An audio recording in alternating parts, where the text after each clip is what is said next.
use to turn your body to make it flip over. That's right. And no one is telling you not to do it. People will encourage you to do it. That's right. Because you're born to win. That's right. Okay, then once you get on your stomach, you start trying to crawl. Yes. And you keep kind of missing. You know, Right. the body's moving, but you ain't going nowhere. It's like it's like a baby moonwalk almost. Except for the baby ain't going nowhere. But you're trying to move over and over and over again. I watch that every day. No one discourages it. Everyone encourages it because you were born to win. So this continues to happen. So after a while, some kind of way, the physics kick in. They figure out how much torque, how much space they need, everything else, and they begin to start scooting a little bit. Yep. Then before you know, they're crawling. They're in a full-fledged crawl. Yep. But who taught them to do that once again? To get them to see the spirit. Born to win. Now what happens is that after a while, they see you walking around, they decide they want to walk around. Yep. So then they see a little table and they try to pull up. That's right. And they fall down. That's right. And they pull up and they shake you on their little legs. And they fall down and boom. And you, oh baby, you start to try to baby them back. They don't care about that. They're going to try it again. Yep. And they keep doing it over and over and over and over and over again. And what do? We encourage them. Yes. Born to win. Then after a while, they're up on the little table now, but now they're like this. But now they want to walk like you're walking. So now they kind of shake you on the table, holding on to it. And they take that first step, and boom, they fall again. Yep. But we never say don't do it. Do we want to encourage it? We continue to encourage them because we were born to win, and they know that, and we know that then. Then after a while, they let go of the table, and they're standing, and they try to walk on their own, and they fall again. No matter how many times they fall, they get back up, and we continue to encourage them. Then after a while, they take that first step, and that's when you lose your mind. Yes. You got to call everybody in the world and tell them your baby took their first step, right? My baby walking. And they've been falling 100 times. You get the right hand, they fall 50 times, but they walked. Yep. And everyone that's not there, meaning the father, the mother, whoever it may be, they feel like they missed something because they didn't hear the baby, they didn't see the baby take the first step. It's a big thing. Once again, going to win, but we continue to condition them. And think about it. Each time that happens, they're seeing the world differently. When they're on their back, they're seeing it one way. When they flip over, they can see it a different way. When they crawl, they see more of the world. When they try to stand up, they see the world differently. When they start walking, they see the world differently. So they continue to evolve and see the world differently throughout that whole stage. Then they start walking. Then they start watching you even more what you're doing. And then is when the trouble starts. Now they start to hear no. Don't do this, don't get to that, and everything else. And so sooner or later, as they grow into their, now I'm speeding it up a little bit. Now as they get older, they start getting their own personality around 9 years old, and now it's really trouble. Because now they're really trying to develop their own and establish their own, and they don't even know what they're doing. That's the thing. They don't realize what they're doing. And all the stuff they've seen between then and now, they don't have the ability to discern what is happening. They don't know right from wrong. They don't know good from bad, except for what you tell them. Now, if we have our own limitations, guess what we're doing now? Hello. We're passing on to our children. Hello. Born to win, but now start to get conditioned to lose.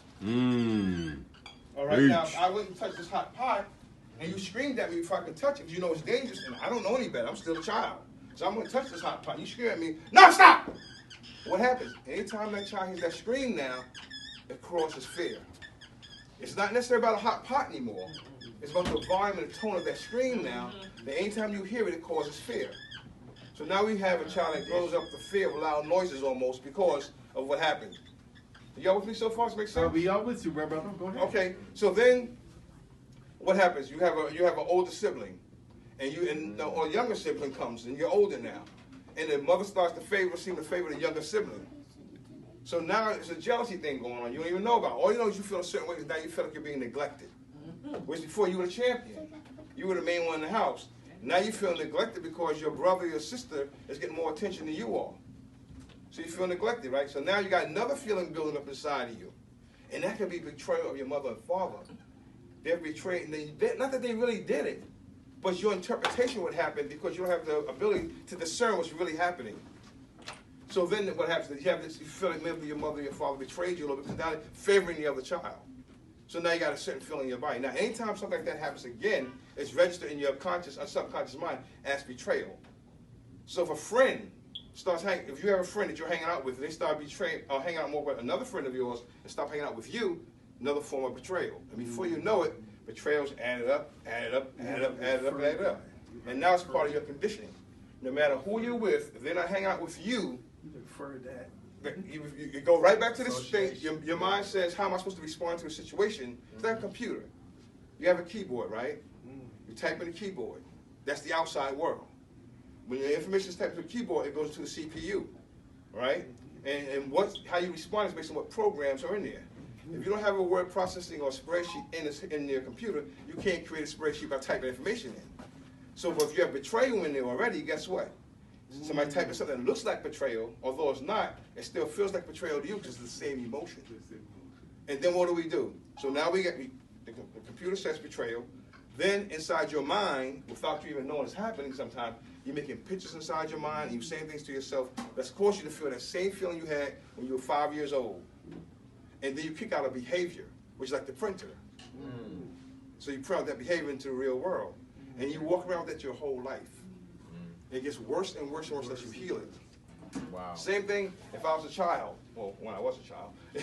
If you were in school and you were asked a question, you didn't know the answer. Then you went up to the board, they do a different question altogether, you went to the board to write the answer down, and the teacher ridiculed you because it was the wrong answer. And the students laughed at you. Right. What happens? Well, when you grow up, then you got a problem with speaking in front of a group of people or get up in the front. And then it happens again and again and again and again and again. And by the time you know you're in corporate America now, you got to make a big speech in front of a bunch of people, and you can't do it because the anxiety kicks in because of past conditioning. What I'm saying, family, is that everything we do and everything we are to this day is based on past conditioning. Past helps to make us who we are. We are living in a trance. It's also helped to make us who we're not. Ah. Because who we're not is who we are. And what I mean by that is who we are now is based on everybody else's Perception stuff, not our and own. yes, perception and understanding, or lack thereof. Not our own. So there's a depth in how you get depression, anger. Yes. All those emotions are the same way. Something happened and planted the seed that I call significant emotional experience or imprint experience. And from that experience at that time, it's like a grain of sand. By the time something happens again that's even similar to it, and we don't know how to place it, it's another grain of sand. Then another grain of sand. Before you know it, it's now illness. Now you got arthritis. Now you have AIDS. Now whatever the illness may be, now you have a type of illness because there's some type of mental catastrophe or mental block that happened a long time ago that we've held on to and we have not accumulation, right? And we have not healed it. Accumulation of trauma. So rather it is. It's an accumulation of traumas, right?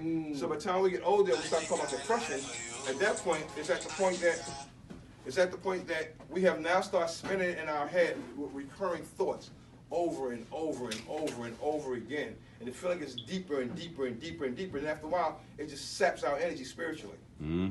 Depression is a lack of soul energy. Because now you just don't feel like doing nothing. Now, there are people who function with depressions also, who go to work and do everything they want to do anyway, but they're really unhappy.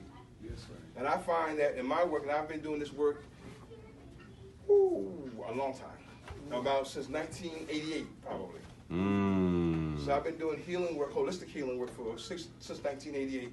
First in something called neuro-linguistic programming, which teach you how to reprogram your mind, and then something called pranic healing, or energy medicine. That I've been doing since 1994 probably. So I've been doing this work for a very long time, and I've seen all kinds of cases, and almost every single time, if I take somebody back before the age of 5 years old, they get rid of it. And guess what? All these illnesses that most people have, most doctors, when you go to doctors, what are they doing? They're treating the symptom.